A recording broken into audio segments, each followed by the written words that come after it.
ప్రభు అయిన యేసుక్రీస్తు నామమున మీ అందరికీ నా యొక్క వందనాలు.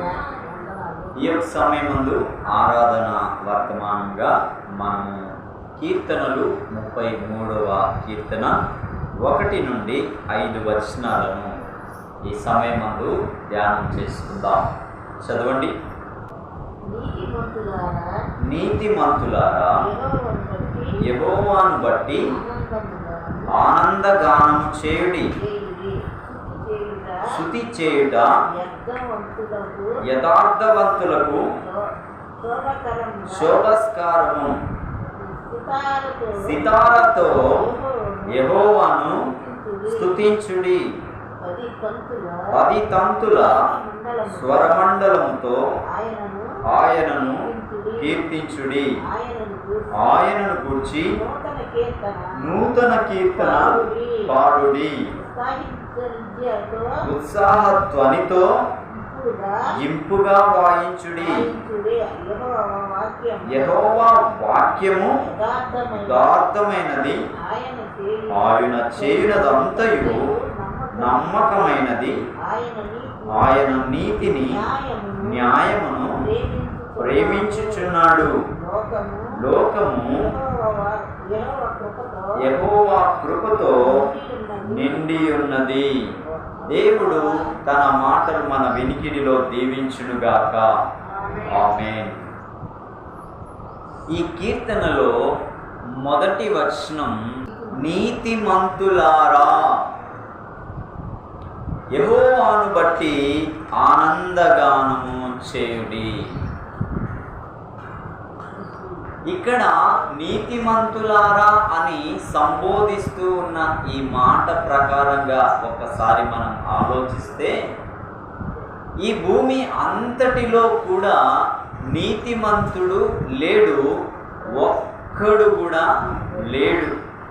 అందరూ పాపము చేసి జీవము గల దేవుడైన ఆ ప్రభువు అనుగ్రహించు మహిమను పొందలేక ఉన్నారు. శరీరం అంతా నిలువెల్లా విషముతో, స్వార్థముతో, మోసముతో, ద్వేషముతో, సమస్త కల్మషంతో నిండిపోయి ఉన్న నరులు నీతిమంతులు ఎలాగూ కాగలరు అనంటే, దేవుడు అనుగ్రహాన్ని ఇచ్చాడు నీతిమంతులు కావటానికి. అబ్రహాము తన్ను సృష్టించిన దేవుణ్ణి నమ్మాడు, అది అతనికి నీతిగా ఎంచబడ్డది. అబ్రహాము సంతానములో నుండి క్రీస్తు లోకానికి రక్షకుడుగా వచ్చాడు. ఆయన రక్తము చేత కడగబడిన సకల మానవాళి పాప పరిహారార్థమై రక్తము చిందించిన ఆయన చెంతకి పాపులైన వారు వచ్చి వారి పాపాలు ఒప్పుకొని, ప్రభువా నేను దోషిని, నేను పాపిని, నేను అపరాధిని, మంచి అన్నది కొంచెమైనా లేని వ్యక్తిని నేను అని ఏ నరుడైతే తనను చేసిన దేవుని యొద్దకు రాగలిగి ఆయన యొద్ద తమ పాపము నిమిత్తమై పశ్చాత్తాపపడి, ఆయనే నా కోసం లోకానికి వచ్చిన వాడని, ఆయనే నా పాపం కొరకు రక్తం చిందించాడని, ఆయనే నన్ను పరిశుద్ధపరచుటకు సామర్థ్యం కలిగిన వాడని, ఆయనే నా కోసం చనిపోయి సమాధి చేయబడి 3వ దినమున తిరిగి లేచిన వాడని, ఆయన లేచుటను బట్టి నేను నీతిమంతునిగా తీర్చబడి ఉన్నానని, మరలా ఒకరోజు ఆయనతో కూడా నేను పరమునకు ఎక్కి వెళ్ళుటకు, నాకంటే ముందు పరమునకు వెళ్ళి స్థలము సిద్ధపరచిన వాడని, ఒకరోజు నా కొరకు వస్తాడని నిరీక్షణ కలిగి ఎదిరి చూచే వ్యక్తే నీతిమంతుడు. అట్టి వ్యక్తులు, అట్టి సమాజం, అట్టి ప్రజలు మాత్రమే నీతిమంతులు. అందుకే ఇక్కడ భక్తుడైన కీర్తనకారుడు ఏమంటున్నాడంటే, నీతిమంతులారా యెహోవాను బట్టి ఆనందగానము చేయుడి. ఎందుకు ఆనందగానం చేయాలి అంటే, ఒకనాడు నీతి లేదు నీకు, ఒకనాడు అంధకారంలో ఉన్నావు, ఒకనాడు పాపంలో ఉన్నావు, ఒకనాడు నీ యొక్క స్వబుద్ధిని ఆధారము చేసుకొని సృష్టికర్తకు బదులు సృష్టమును పూజించిన స్థితిలో ఉన్న నీకు తన కుమారుడైన యేసు క్రీస్తు ద్వారా రక్షణ ఇచ్చాడు, వెలుగుగా చేశాడు. నీతిమంతునిగా నీతిమంతురాలిగా నిన్ను తీర్చిన విధమును బట్టి నీవు ఆయన్ని ఏం చేయాలి అంటే ఆనందంతో ఆయన్ని కనపరచాలి. ఎందుకంటావా?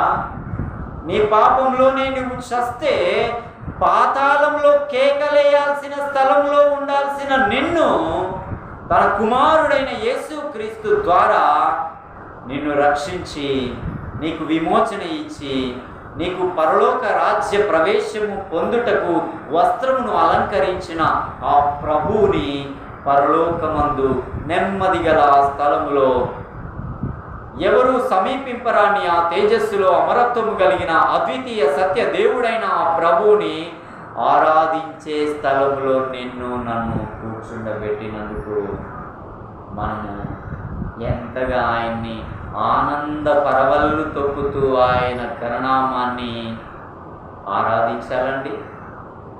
చెప్పండి, నీవైనా నేనైనా దేవుణ్ణి కాదని లోకంలో మన ఇష్టం వచ్చినట్టు బ్రతికితే ఇవాళ బాగా ఉంటుంది, ఒకరోజు కన్ను మూస్తావు, నీవు కేకలేయాల్సిన స్థలంలో రోధిస్తావు, వేదన పడతావు. అది మంచిదా? నిన్ను విడిపించి రక్షించి రక్తం కార్చి నీకు రాజ్యం ఇచ్చి తన యొక్క కుడిపార్శ్వంలో కూర్చుండబెట్టుకొని నెమ్మది గల స్థలంలో ఆయన ముఖదర్శనం చేసి ఆరాధించే భాగ్యం అది మనకి దొరకలే. ప్రభు ఉచిత కృప వలన నీకు అనుగ్రహించిన విధమును బట్టి ఆయన్ని ఎంతగా ఆరాధించినా ఎంతగా కొనియాడినా మనం రుణస్థులమే.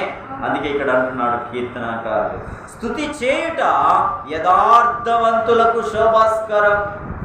యథార్థత అంటే లోకంలో ఉన్నప్పుడు బయట ఒకటి లోపల ఒకటి ఉంది, కానీ దేవుని సన్నిధికి వచ్చిన తర్వాత హృదయంలో ఏమి ఉందో బయట మనం అదే కనపరచడం యథార్థత.